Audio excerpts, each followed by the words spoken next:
Hey everyone, thanks for tuning into this stream. A little context, this stream was kind of started to document my journey into becoming a full stack web dev. But it also, I hope, helps to bring insight to people who are or will be in my position of just starting out and not knowing how or where to start out. The stream is actually really inspired by Steve Meim right here. He kind of encouraged me to get this Twitch stream started to just document things and to show people that, I actually care about getting better and improvement. And that's always the goal, especially with this stream. So with that said, today I have Steve, a gaming recruiter on Onward Play, who has actually a very decorative background with over 15 years in the AAA video game industry with PlayStation. And today we're gonna discuss what it means to put first things first and why or how we could do that. So, Steve, thank you for coming on. Can you give the viewers a brief introduction for yourself? Yes, absolutely. Hello, everyone. My name is Steve Meim, like Stefan said, and a 15 plus year veteran in the video game industry, currently a professional video game recruiter. And I've had the pleasure of being able to work in video games in an industry that I absolutely love.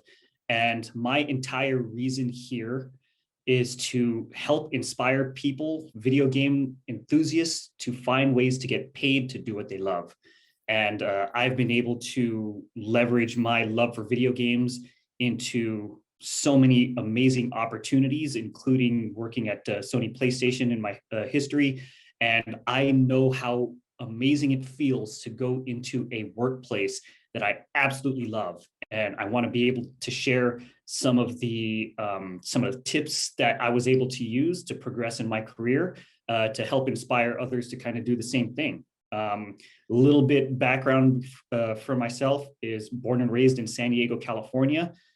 Grew up in a pretty bad neighborhood. Like this was so bad that when I went to the school, there was an intersection, and the nickname of the intersection was the Four Corners of Death because of how much violence occurred on that street. Wow. So very bad environment, but I was somehow, some way able to overcome all of those challenges, find a way into a career that I absolutely love. And if I can come from that type of background and still be able to make it into a career like this, I hopefully can use that story to help inspire others. So that's why I'm here. Exactly, exactly. And one thing that I wanted to also include was that when you got into the video game industry, you didn't just start, at the top. You started at the very bottom as a game tester, a contracted game Mm-hmm. tester, and then you Mm-hmm. eventually, through the years, worked yourself up, and eventually left PlayStation as a production manager. So, you started from the bottom and worked all the way up. And I think that's that kind of experience of being able to leverage all that skill and time that you learned to start from the bottom actually gives great advice, especially to people looking to break into the gaming industry. And speaking of that, I know you co-host with Byron Beasley on your Empower Up podcast on Spotify. I've been listening to it. It gives great insight into the video game industry, and how to break into it. So I'll put that link actually in the description on the YouTube vlog. Um, but so to start things off, you're a very avid reader. One of the first books that you said made a monumental impact in your life was The Seven Habits of Highly Successful People by Stephen Covey. And let me just bring that up right now. I've also been a reader, and I've actually come across this book as well in my own personal journey. But one of the habits in that was habit three, which is putting first things first. And this book is filled with seven great habits that I wish to kind of cover in the future. But I wanted to choose this habit in particular because this is kind of like the golden question that everyone has in terms of being effective. And it's something that I'm kind of trying to tackle with as well. Um, Putting first things first. When we last had our discussion, we kind of talked a little bit about gamifying life, the Mm-hmm. aspect of focusing up on leveling skills and accomplishing goals in real life akin to video games. So I think this topic actually um, does that kind of justice, where it's kind of like a hack, so to speak. It's not the hack, but it's something that you could do. Yeah, So absolutely. yeah. Go ahead. Okay, so first things first, why should we put first things first?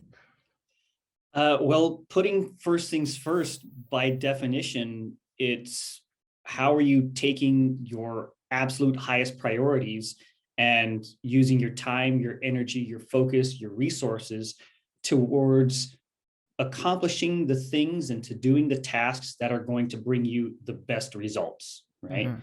And taking a step back a little bit, the only way to understand what is the first step to take is to have an idea of where do you want to go, right? Mhm. So for example, we'll give a physical example. If I'm in San Diego and if I want to get to New York, what's the first step that I need to do? I have to decide, okay, one, I know that I want to get to New York, but what are the things that I need in order to make that trip? Do I Mhm. need to set up, do I need to get in the car? Do I need to prepare to have all of the, the gas and all of the snacks that I need to make the trip? Am I going to buy a plane ticket? Right. Mhm. But like, I wouldn't know what to do unless I have a destination in mind first. So Mhm. that's kind of the precursor to putting first things first. So big part of it is understanding where the goals that you have. And when you have your goals, then you can start kind of piecing together what are the first steps. Because a lot of times you might have something that you want to accomplish, but you don't even know where to go. So maybe that is the first step, is like, what do I need to do to get to where I want to go? And career wise, this is a perfect example. It's like, okay, well, if I want to be a producer in the video game industry, what are the skills that I need? What do I need to do in order to get there? Mhm. Is part of that is being realistic with where are you at the moment? Are you a high school student just trying to finish your education? Are you a current professional? You're an accountant and you want to make the transition to something else, right? So Mhm. part of this is, before you can put first things first, one, you have to have a goal, and then also you have to be honest with where you are at the current point in time.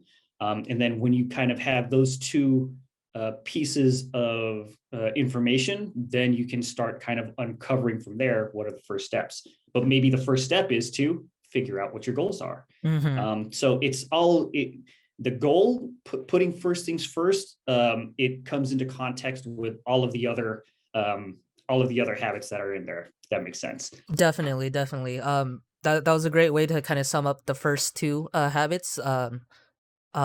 So basically, I like how the book said it, where it said something like you could have the map, but if the map's wrong, you're not going to hit the destination anyways. So being able to kind of really figure out the destination first before you even start putting first things first is obviously the first thing. Um, but we live in a world where I feel like everything is trying to compete for our attention. We have work, we have emails, we have social media, school maybe, and family. And, there's a lot of things going on. And oftentimes it feels like we don't have enough time to do everything on the list. Um, for me, as a freelance web designer and developer, when I'm not working, and because I'm freelance, my work hours are all over the place. But when I'm not working, I'm trying to study to become a full-time full stack web dev. Um, but trying to balance that with a social life and my relationship with my girlfriend, it's a lot to juggle every day. Um, and I'm pretty sure that's the same thing with you, Steve, right? I mean, that's the same case with everybody. And this Mm-hmm. is the beautiful thing, is that you, just like you said, there are so many competing forces that want our attention. How do you decide what are the things that are going to bring you the most value? Mm-hmm. And for me, the way that I've kind of figured it out is I've created kind of like a formula for the things that are important to me, and I was able to separate it into 5 different categories, and it spells out the acronym FRESH, FRESH. So F is for finances, right? How am I finding a way to make money to survive in this capitalistic society, right? Mhm. R is relationships. Relationships are who are the core people that I want to spend most of my time with, right? Significant other, family, my closest friends. Those are the key relationships that I'm talking about. E stands for education. Education is how am I making myself a better person? How am I learning skills in order to be able to accomplish all of these things that I want to do?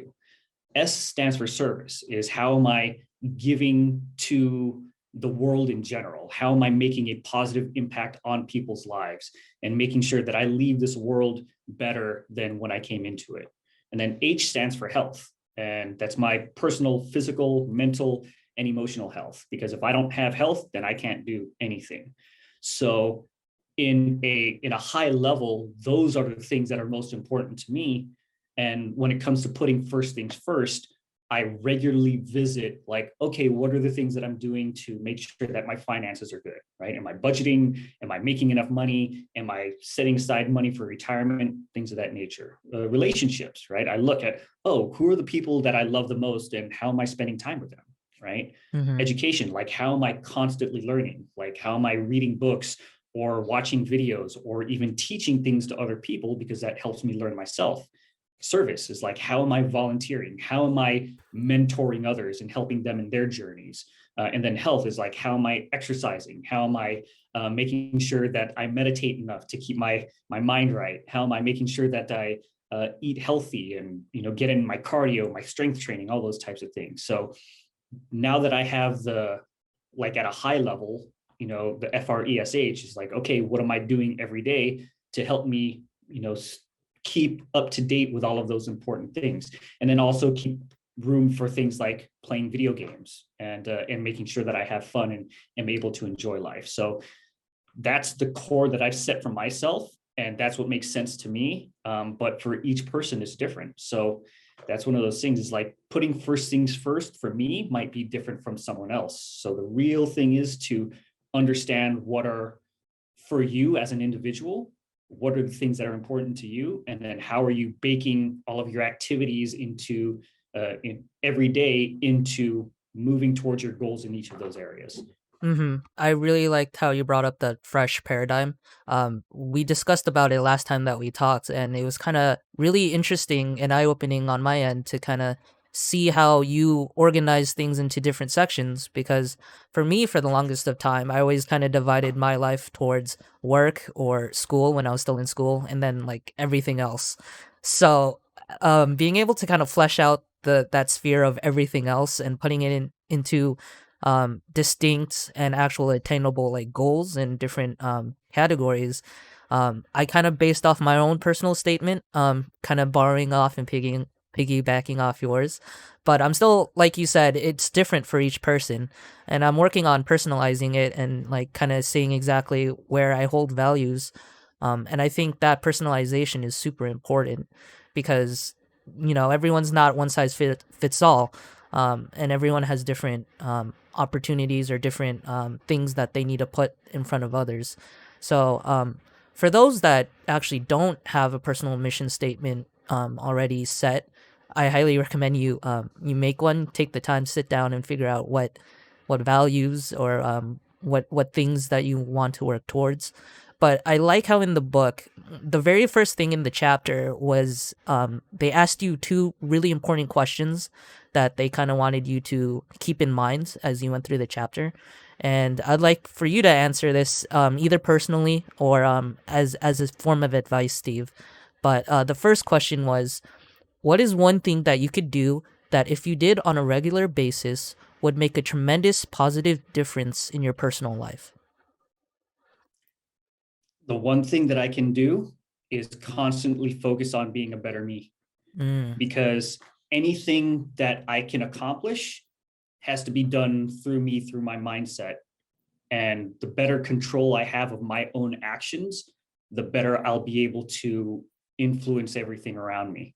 Right. mm, And taking what's called the inside out approach is focusing on the things that I have control over, and that is myself. Right. We kind of discussed this earlier, is that the world has so many different things that are competing for our attention.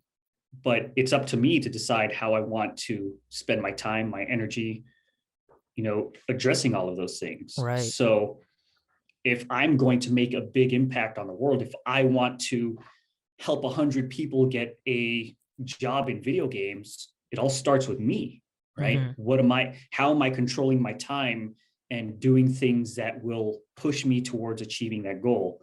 That's one of the reasons why I wanted to become a recruiter, is because it gives me the opportunity to do this as a profession. It's like finding amazing job opportunities, connecting with amazing people, making the connections, Mhm. and that's part of it. So that's how recruiting came into my lifestyle. Is that I kind of planned it. It was like, okay, this seems like an amazing opportunity to get me closer to the goals that I have. So, and that's something that just kind of I uncovered during my career. Mhm. Just experimenting, because I mean, originally I started loving video games and then wanting to work in games, and then I started the production aspect of it, and then that was cool. But then I found a real joy for being able to help others in their journey, and then that's what exactly led to me having these conversations and just saying, okay, how can I put myself out there, um, just to help other people? But it all starts with me, and like as an introvert, having conversations, being on podcasts, Mhm. speaking in front of colleges and universities, that's very terrifying for me. Oh, yeah. But if I wanted to make that impact, I was like, okay, well, I need to get out of my comfort zone, and I need to find some sort of way to be able to reach more people. So that's like me working on my own like insecurities and my own doubts, and being able to just overcome that mindset to be a better me, and that allows me to reach more people, if that makes sense. Right, that does make sense, and I think that was a really great answer. Personally, for me, what I wrote for my answer was reading, and that kind of lends a little bit to your answer, where it's trying to improve myself every day. Reading has always been a habit that I've kind of had, but it easily falls off when there's other priorities, especially with work and stuff like that. But I do want to get into reading a lot more, especially in the morning, because it kind of sets the tone for the day, and it gives me something to kind of digest and think about, and also practice, most importantly, practicing it during the day. With Seven Habits, Psycho Cybernetics, The Power of Habit, these are all books that I'm kind of reading, but it centers around the idea of just improving myself. And like you said, just trying to be the best me that I could be. Um, Including in this podcast or this Twitch cast, or this whole streaming idea of mine. I'm an introvert as well. So being able to kind of put yourself out there, especially when you're not that great when it comes to your profession, just being able to show up, I think adds a lot um, to development, to learning, and to growing. You always need to kind of push yourself past the boundaries that you set for yourself. Um, and that's kind of why we're here today. So the second question that the book asks is, what is one thing that you could do in your professional slash career that will make similar results? Professional career is finding out how I can help more people. Mm, There's a saying that goes, you'll get everything you want in life if you help enough people get what they want. And I've really taken that to heart. That's actually been like one of the foundations of how I've been able to progress in my career. Is how am I helping other people achieve their goals, right? mhm, And um, a prime example of this was when I was a video game tester. So when I started off as a tester, um, I was I absolutely loved doing it. But one of the things that I can reflect on is that I was very selfish in my motivations. mhm, And what I mean by that is I learned to write awesome bugs. I learned how to find what are the game breaking bugs, the ones that are most important. But mhm. the thing is, I was very selfish with that information, because I was like, I want to have the best bug count for me Right. and to make me look good.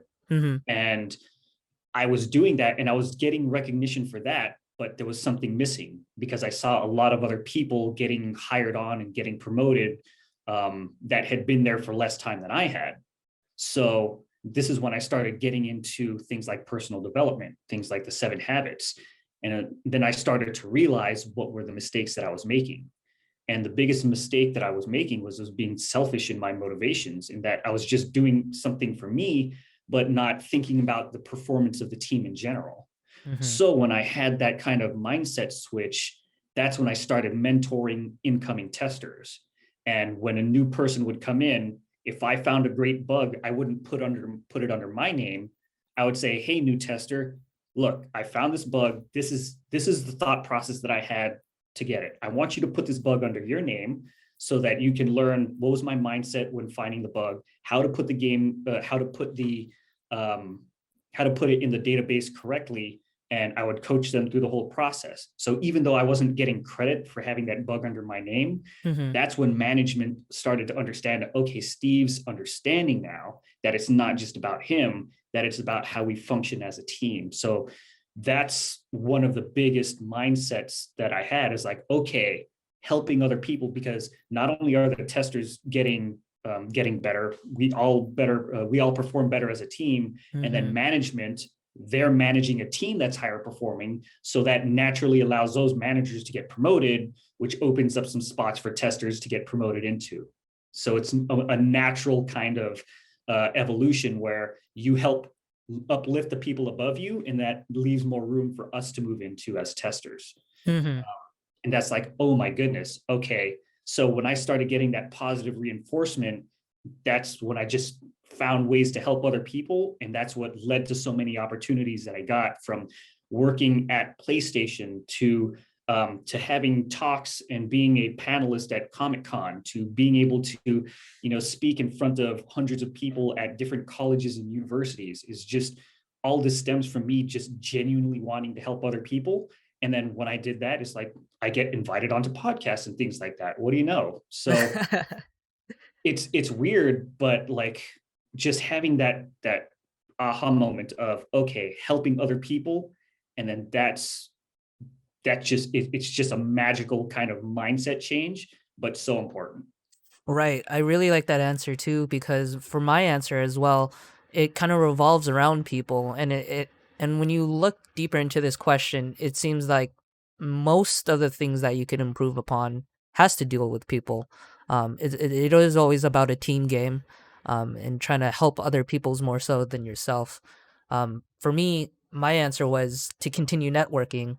I met you, and I met a bunch of other like great mentors because I took the chance of putting myself out there, and networking. And like we discussed earlier, I'm an introvert, so that's pretty hard to do in itself. But because of this, I was able to meet you. I was able to meet a bunch of other mentors that kind of helped me guide my path through my career choices and, my life as it is right now.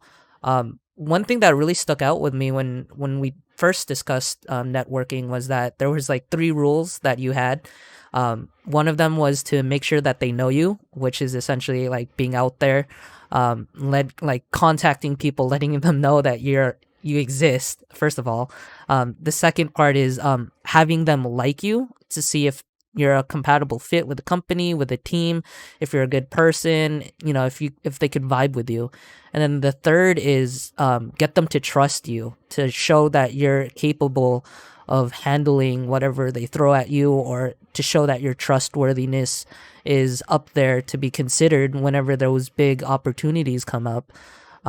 So when it comes to like people skills and teamwork and networking, it definitely is, more than just yourself. It's more other people, and you included, of course, but it's definitely a team game. Yeah, yeah. And that's one of the like biggest things about, like, for me growing up, is that when I was a kid and becoming a young adult, all I knew was how to, get things for me, right? Mm-hmm. And um, there's a saying that goes, everybody is tuned into the same radio station, WIIFM. What's in it for me? Because Mm. if you think, as a kid, you grow up, when you're first born, you're completely dependent on other people. So you don't know how to get your own food, you rely on your parents or siblings to help get you stuff, and that's kind of the mindset that you have growing up. And that's becoming independent, is learning how to be how to, like, when you start, you require help from other people, into Mm-hmm. being able to get things with your own efforts, your own will, your own desire, right? So you Right. can do everything on your own. But then there's a next level after that. And after being independent is being interdependent, Mm-hmm. meaning that you understand that we're all kind of tied in this thing together, right? That you alone can't do everything on your own. You have to work with other people, like, out in the world. And then this is where the team work comes into play, Mm-hmm. right? Because making video games is a perfect example, right? Yes, there are some people that can create an amazing game on their own, right? They do the programming, the art, the design, everything. In general, most of these games are made by teams of people, right? Mm-hmm. You've got the ones that are brilliant at art, the ones that are brilliant at design, the ones that are brilliant at sound, the ones that are brilliant at business and bringing everybody together. And it's working as a team. That's where you're able to have really big accomplishments, by working together, right? So, but in order to be able to work with a team, you have to have that trust, that bond, that ability to work together. So that's where, that was the big maturity moment that I had, is just like, okay, realizing that it's not just about me, but okay, how do I work well with other people?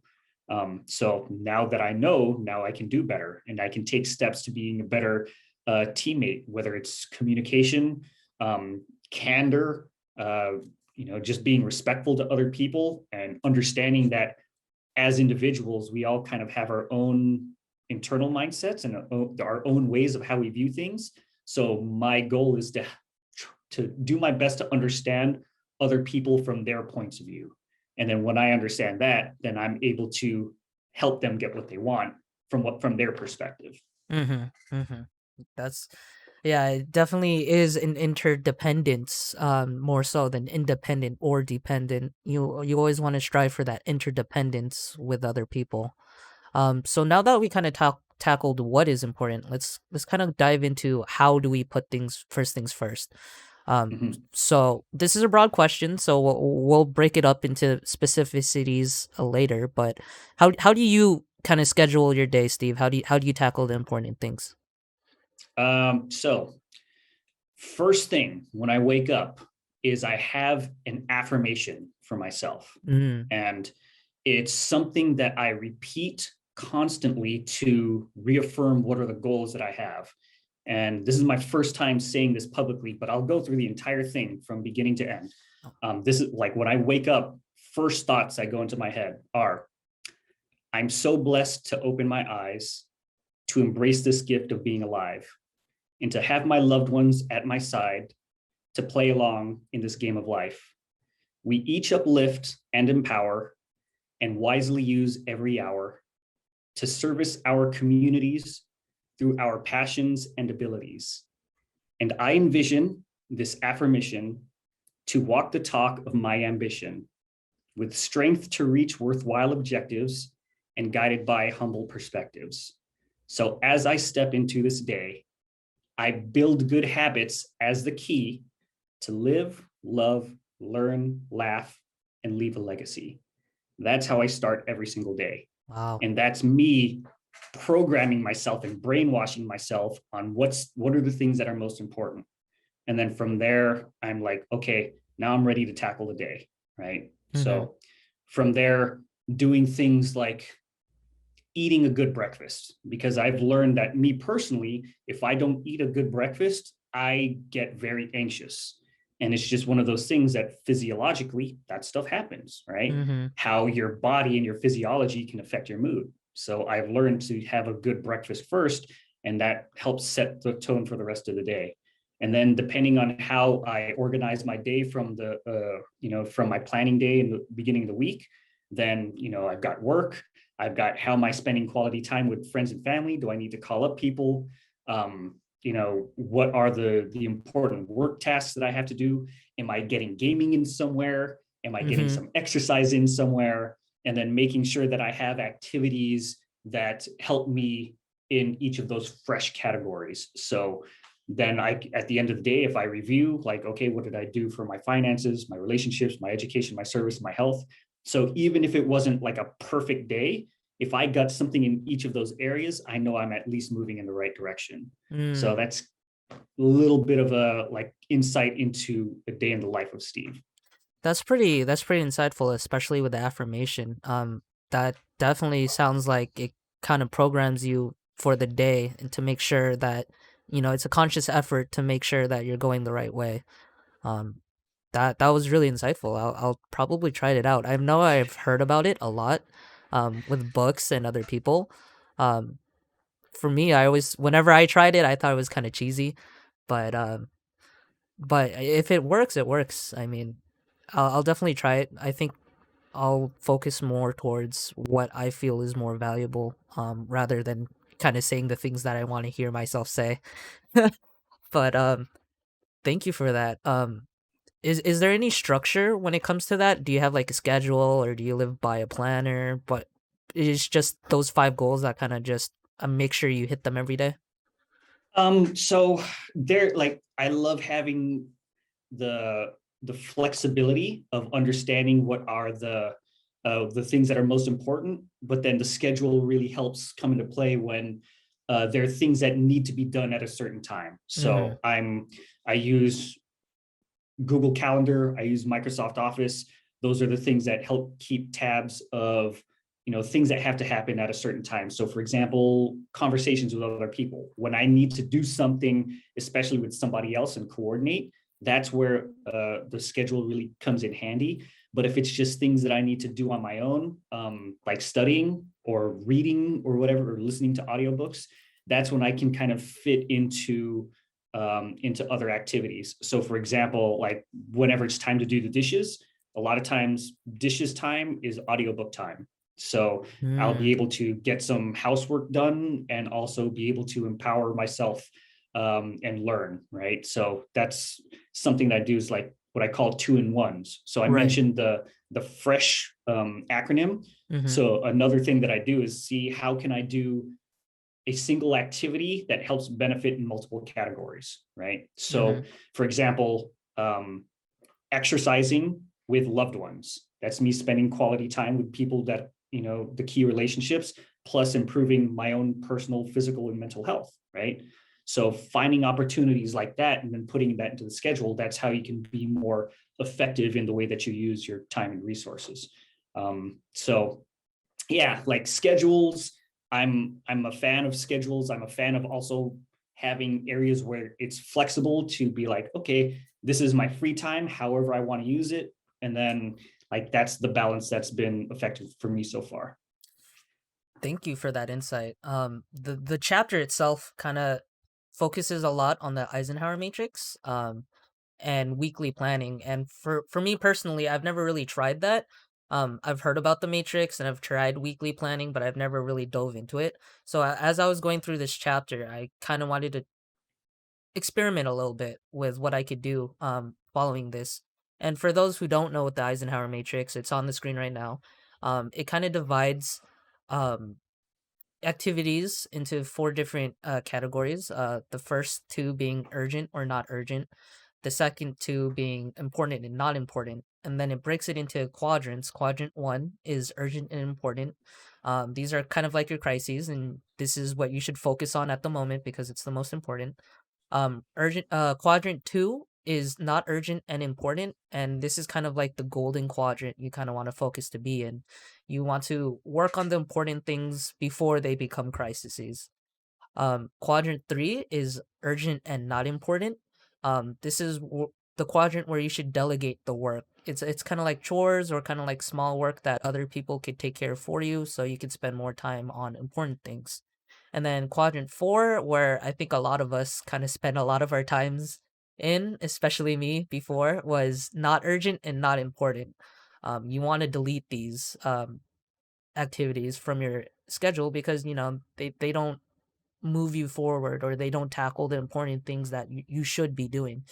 Um, so with that being said, I kind of wanted to test it out and see exactly where my quadrants lie in a typical day. And how I've been doing it is every 15 minutes I kind of make a tick in either quadrant to see how I'm spending most of my days. And actually, using this technique or this matrix made it really funny because once I knew I had to like record it, I just couldn't do anything else but quadrant two because you could see how many ticks that you spend in each quadrant. And he's like, oh man, there's already an hour in quadrant four. It makes you feel proactive into doing the important things. And another thing that I learned while doing this is that 15 minutes go by fast. You lose track of time, especially when you're working and diving into the important things. But it's really good to know that time moves by quickly, and once it goes by, you can't have it back. So being able to stay in the present, conscious and working towards important goals that you set for yourself is the best way you could spend that 15 minutes.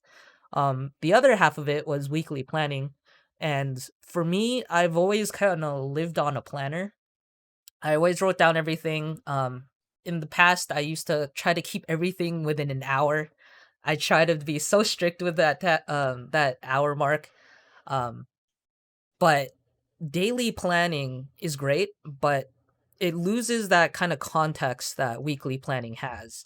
I didn't realize this, but every week I have something to do in like every day, obviously, but when you combine it all together, it's you kind of get an idea of what kind of goals are you setting for the week? How are you going to accomplish these individual goals throughout the week? Because if you just focus it on a day, um, first of all, not everything can be finished within a day, but there's different contexts. You could plan to do this because you have this planned on that day. So being able to kind of use all 7 days rather than just 24 hours can help you kind of map things out week by week, and gives you more flexibility, I would say. You would be able to kind of realize I need to do this because I have this planned for this day. And it's been different for somebody who's kind of lived day by day.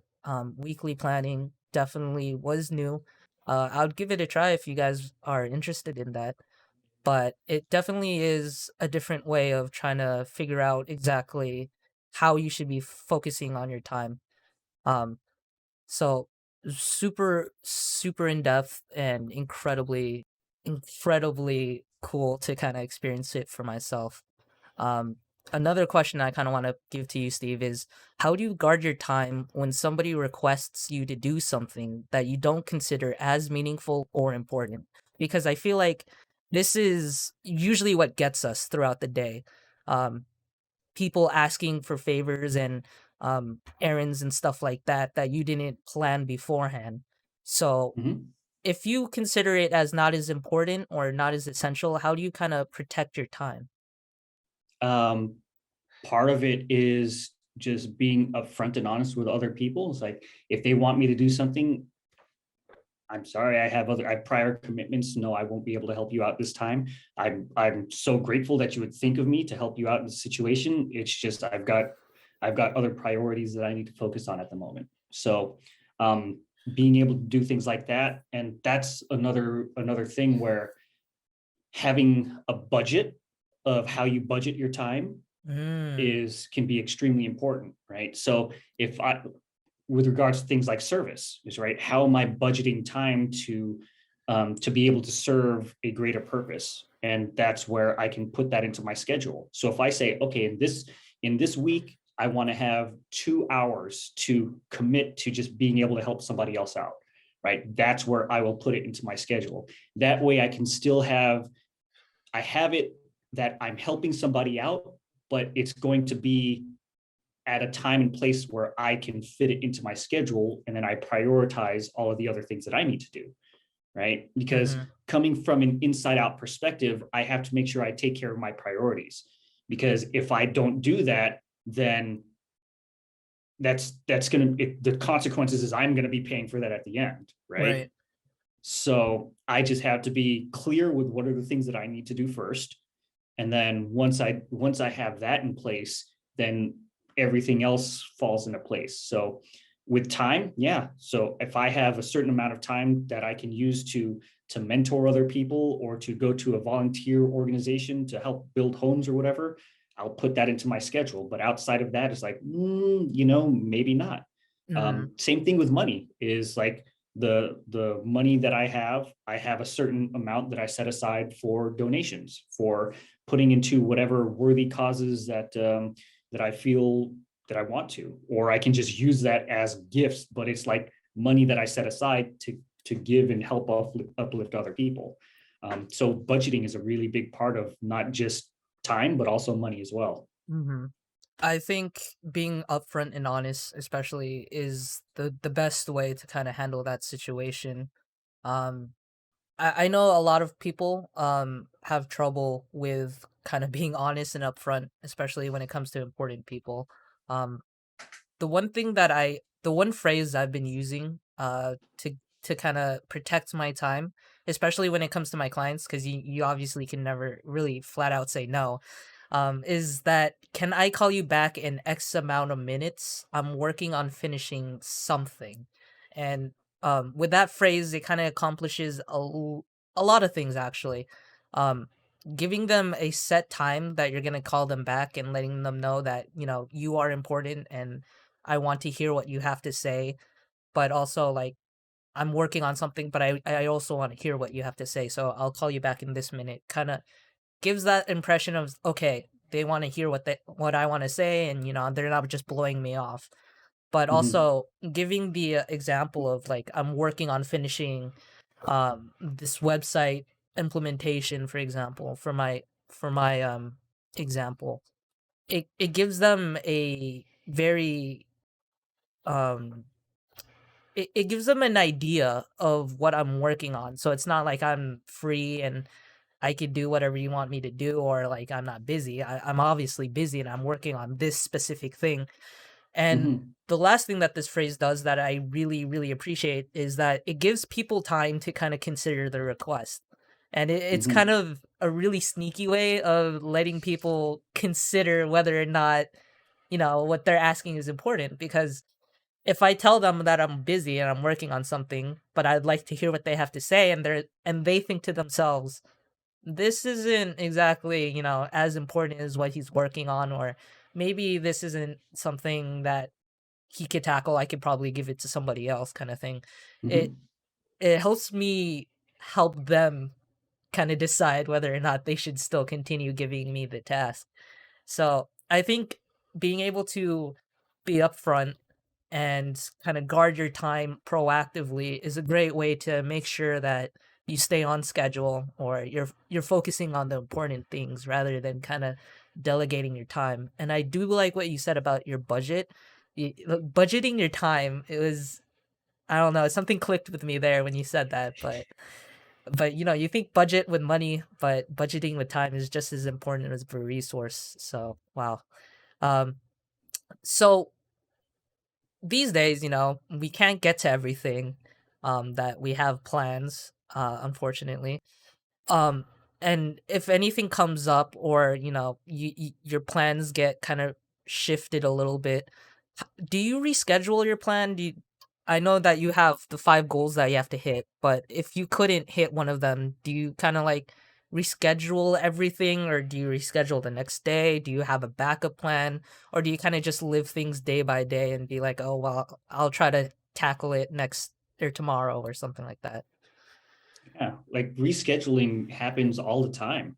And that's just, I mean, that's dealing with life in general because Mm-hmm. stuff happens, right? And being able to adjust accordingly is like it's a requirement in this world because there's so many things that life deals us that we would have never expected. Mm-hmm. But Mm-hmm. when we have our own goals in mind, then we understand that, okay, if we have a goal, no matter what life throws at us, we know what our goal is. So it's a matter of, as things come up, are we going to go through this obstacle? Are we going to go around it? Are we going to have somebody else help us get through this obstacle? It's like that's part of it. So yeah, if my goal is to be healthy with, under 10% body fat. If that's my goal by the end of the year, then then I know that I need to adjust to whatever happens, right? Because the weather is going to be the weather. And Mhm. how am I going to respond to the weather so that I can still get my cardio in, right? Am I Mhm. going to, if I like running outside, am I going to see the rain and say, okay, well, this is a great time to exercise my discipline and go out and run, even though it's still raining?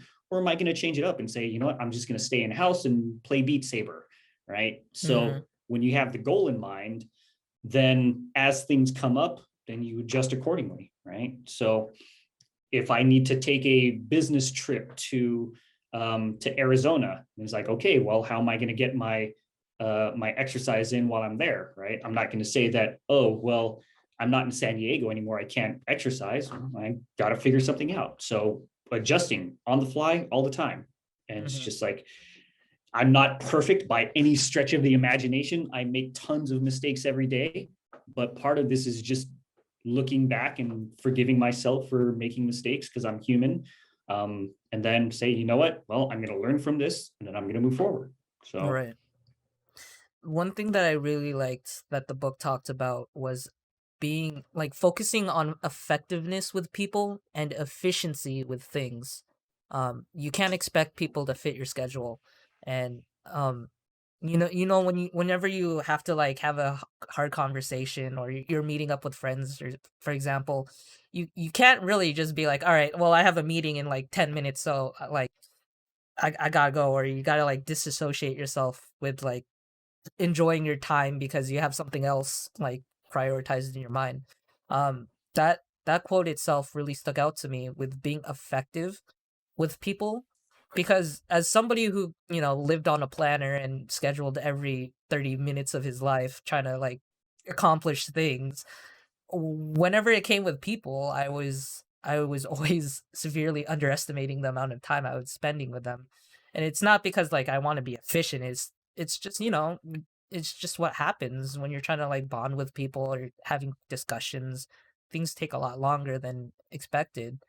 Um, so rather than trying to be efficient with people, you should rather be more effective and build up those relationships, enjoy your time, um, and really be that kind of like efficiency with things rather than people.